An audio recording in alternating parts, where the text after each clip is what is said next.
ایک چھوٹے سے جنگل میں کالو کوا اپنی بیوی اور بیٹی کے ساتھ رہتا تھا۔ وہ بہت آلسی اور لاپرواہ تھا۔ اپنے اس آلس کی وجہ سے اسے کئی بار کام سے بھی نکالا گیا۔ ایک دن وہ کھیت میں سے گزر رہا تھا کہ اس نے ایک زخمی پرندے کو دیکھا جو زمین پر گرا ہوا تھا۔ وہ پرندے کے پاس گیا اور اس کو اٹھا کر اس کے زخم کی پٹی کی۔ وہ پرندہ اچانک سے ایک پری میں تبدیل ہو گیا جو بہت خوبصورت اور حسین تھی۔ مزید آگے جانے سے پہلے ہمارے چینل کو سبسکرائب کریں اور ہماری ویڈیوز کو لائک اور شیئر کریں۔ کیا ہوا؟ تم مجھے دیکھ کر حیران ہو گئے؟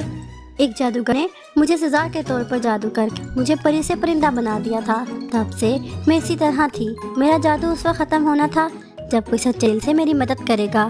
آج تمہاری وجہ سے میں اس جادو سے آزاد ہو گئی ہوں۔ میں تمہیں ایک دعا دیتی ہوں، اب سے تمہاری کوئی سی بھی خواہش پوری ہو جائیں گی جو بھی تم مانگو گے۔ کالو کوا یہ دیکھ کر حیرانی ہو گیا اور پھر پری وہاں سے غائب ہو گئی۔ کالو سوچ میں پڑ گیا کہ کیا اس کا یہ تحفہ کام کرے گا۔ اگر یہ سچ ہے تو چلو پہلے اس کو دیکھ لیتے ہیں، پر میں کیا مانگوں؟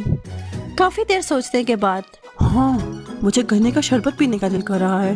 دیکھتے ہیں وہ پری سچ بول رہی تھی کہ نہیں۔ پھر اس نے یہ سوچ کر کہا کہ اسے 10 گلاس شربت چاہیے۔ یہ کہتے ہی 10 گلاس شربت کے اس کے سامنے آ گئے۔ خوشی سے وہ سب کچھ پی گیا۔ اس سے پہلے میں نے کبھی اتنا اچھا شربت نہیں پیا۔ اس کا مطلب کہ بات سچ ہے۔ اب پہلی خواہش تو پوری ہو گئی، اب دوسری خواہش سوچ سمجھ کر مانگنی ہوگی۔ کالو سارا کام کاج چھوڑ کر اب اسی بارے میں سوچنے لگا۔ نہ کھاتا، نہ پیتا، نہ سوتا اور اپنی بیوی اور بیٹی کے بارے میں بھی بھول گیا۔ اچانک سے ایک دن اس نے فیصلہ کر ہی لیا۔ بوری کوی کہاں ہو؟ چھوٹی کو لے کر جلدی یہاں آؤ۔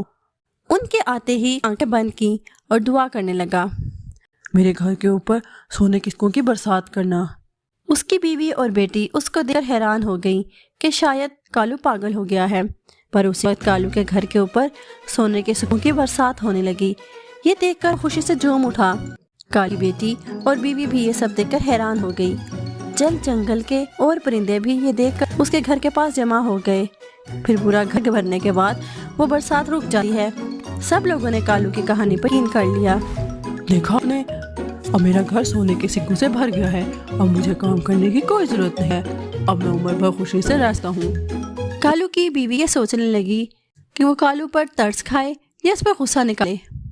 کالو جی، محنت کی کمائی میں جو خوشی ہے وہ اس طرح کی کمائی میں نہیں ہے۔ ہاں، اگر تم بنا کام کیے گھر پر ہی بیٹھے رہو گے تو بھی آلسی اور بیکار ہی بن جاؤ گے۔ تو ایسا آدمی جو اتنا بیکار ہے، اس کو اتنا بڑا تحفہ ملا، تم نے اس کو ایسے استعمال کیا؟ افسوس کی بات ہے۔ اور کتنا عرصہ بنا کام کیے زندگی گزار لوگے؟ اس طرح تمہیں زندگی میں دوست اور عزت نہیں ملے گی۔ اچانک سے کالو کو احساس ہوا کہ سب ٹھیک بول رہے ہیں۔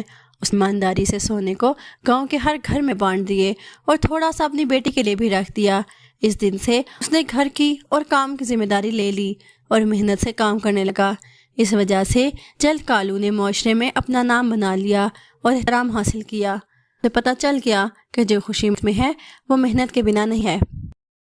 مزید اچھی سٹوریز کے لیے ہمارے چینل کو سبسکرائب کر دیں اور ساتھ یہ کہ بیل آئیکن کو بھی پریس کر دیں تاکہ ہماری آنے والی ہر نئی سٹوری آپ تک سب سے پہلے پہنچ سکے، اور ساتھ ہی ساتھ ہماری ویڈیوز کو لائک اور اپنے فرینڈز اور فیملی کے ساتھ شیئر کر دیں۔ Thanks for watching.